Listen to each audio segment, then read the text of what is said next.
Assalamualaikum warahmatullahi wabarakatuh. Perkenalkan, nama saya Muhammad Novel Habibur Rahman dari jurusan Hukum Ekonomi Syariah, Fakultas Syariah. Di sini saya akan menjelaskan tentang kuantitasnya hadis mutawatir dan tentang kualitasnya. 1. Hadis mutawatir. A. Pengertian hadis mutawatir. Secara etimologi, kata mutawatir berarti mutatabi, dalam kurung beriringan tanpa jarak. Dalam terminologi ilmu hadis, ia merupakan hadis yang diriwayatkan oleh orang banyak dan berdasarkan logika atau kebiasaan. Mustahil mereka akan sepakat untuk berdusta. Syarat-syarat hadis mutawatir. 1. Hadis mutawatir harus diriwayatkan oleh sejumlah besar perawi. 2. Adanya keseimbangan antara perawi pada tabakat pertama dan tabakat berikutnya. 3. Berdasarkan tanggapan panca indera. Macam-macam mutawatir. Hadis mutawatir ada 3 macam, yaitu 1. Hadis mutawatir lafzi. Hadis mutawatir lafzi yaitu hadis yang diriwayatkan dengan lafaz dan makna yang sama serta kandungan hukum yang sama. 2. Hadis mutawatir maknawi. Hadis mutawatir maknawi yaitu hadis mutawatir yang berasal dari berbagai hadis yang diriwayatkan dengan lafaz yang berbeda-beda, tetapi jika disimpulkan mempunyai makna yang sama tetapi lafaznya tidak. 3.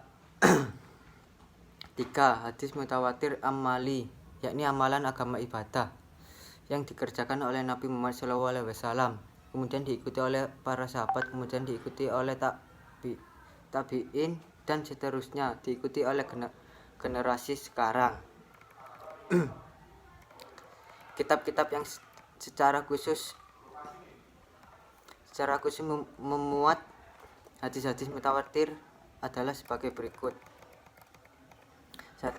Al-Ajar Al-Mutanatsirah fi Al-Mutawattirah, yang disusun oleh Imam Suyuti. Muhammad Ajad Al-Khatib. Kitab ini memuat 1513 hadis. Nas Al-Mutanasirah min Al-Hadis Al-Mutawatir, yang disusun oleh Muhammad bin Ja'far Al-Katani W 1345 Hijriah. 2. Hadis ahad. Pengertian hadis ahad. Hadis ahad adalah hadis yang jumlah rawinya tidak sampai pada jumlah mutawatir, tidak memenuhi syarat mutawatir, dan tidak pula sampai pada derajat mutawatir.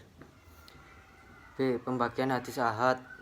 Para muhaddisin memberikan nama-nama tertentu bagi hadis ahad mengingat banyak sedikitnya rawi-rawi yang berada pada tiap-tiap tabakat dengan hadis masyhur, hadis dan hadis gharib.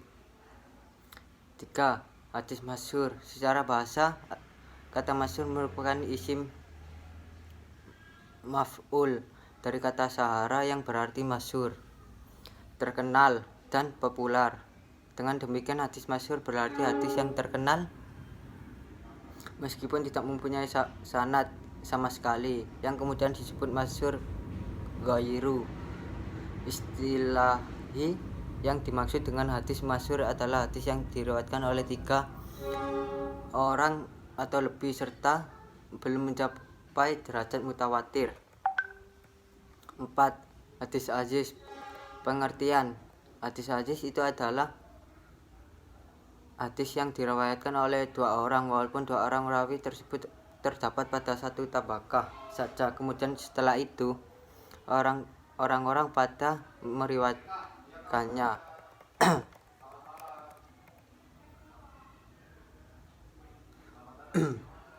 Hadis gharib. Pengertian menurut bahasa, kata karib berarti menyendiri atau menjauh dari kerabatnya. Definisi ini menggambarkan bahwa hadis karib diriwayatkan oleh satu orang periwayat, baik pada setiap tingkatan sanad maupun pada sebagian tingkatan saja. Hadis tinjau dari segi kualitasnya. Hadis sahih. 1. Pengertian hadis sahih. Kata sahih dalam bahasa diartikan sehat. Yang dimaksud hadis sahih adalah hadis yang sehat dan benar, tidak terdapat penyakit dan cacat.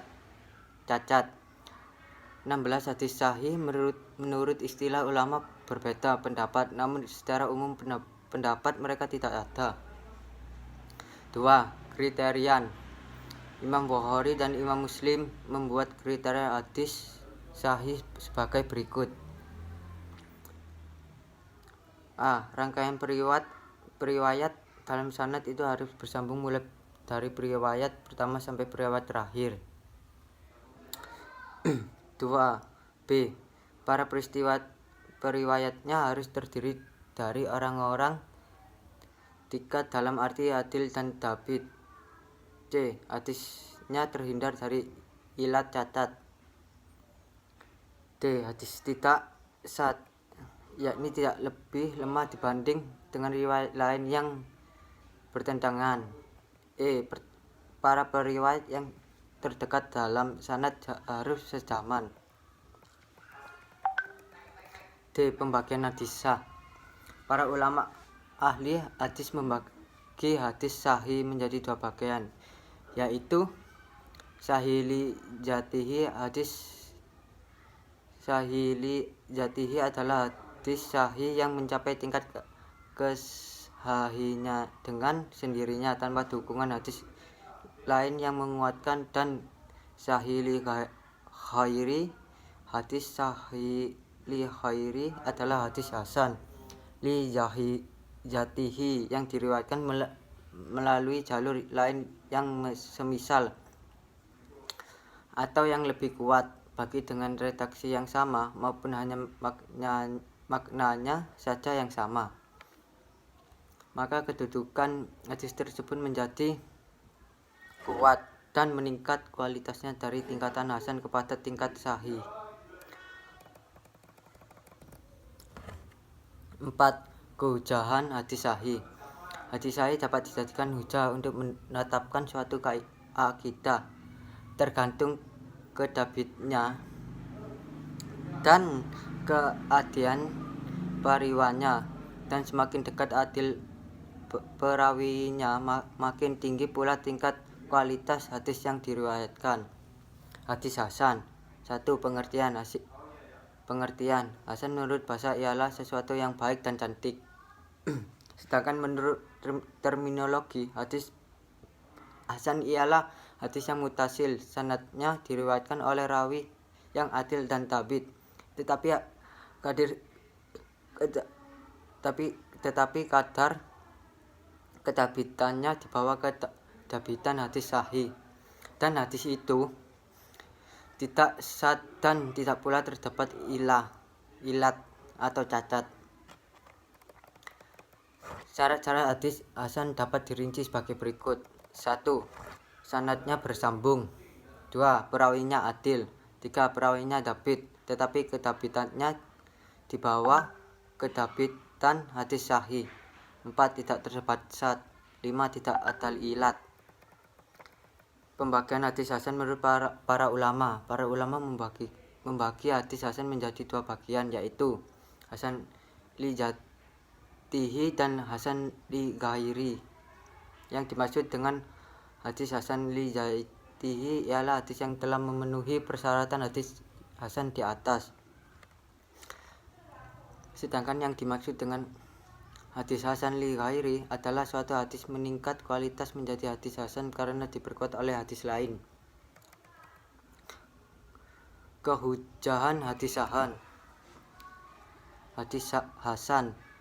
Hadis hasan dapat digunakan sebagai berhujah dalam menerap suatu kepastian hukum dan harus diamalkan. Hadis dhaif.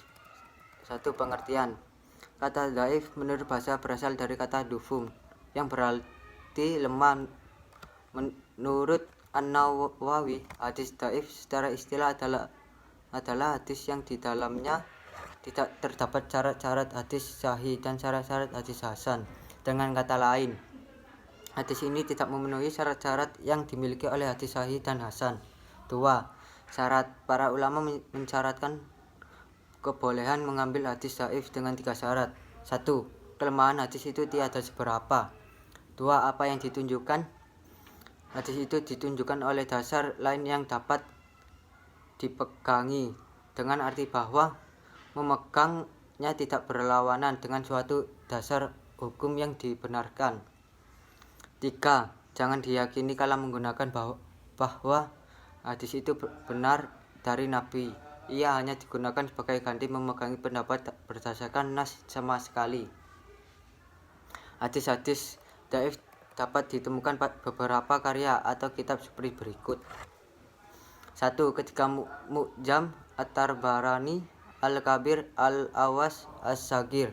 2. Kitab Al-Afrad karya Ad-Daruqutni. Di dalam hadis-hadis Al-Afrad terdapat hadis-hadis Al-Fardu Al-Mutlaq dan Al-Fardu An-Nisbi. 3. Kumpulan karya Al-Khatib Al-Baghdadi. 4. Kitab Hilyatul Auliya wa Tabaqatul Aswiya karya Abu Nu'am Al-Asbahani. 30. 3. Kehujahan hadis dhaif. Khusus hadis dhaif, para ulama hadis kelas berat menyebutkan bahwa hadis dhaif boleh digunakan dengan beberapa syarat. 1. Level kedhaifannya tidak parah. 2. Berada di bawah nas lain yang sahih. 3. Ketika mengamalkannya tidak boleh meyakini ketasbitannya.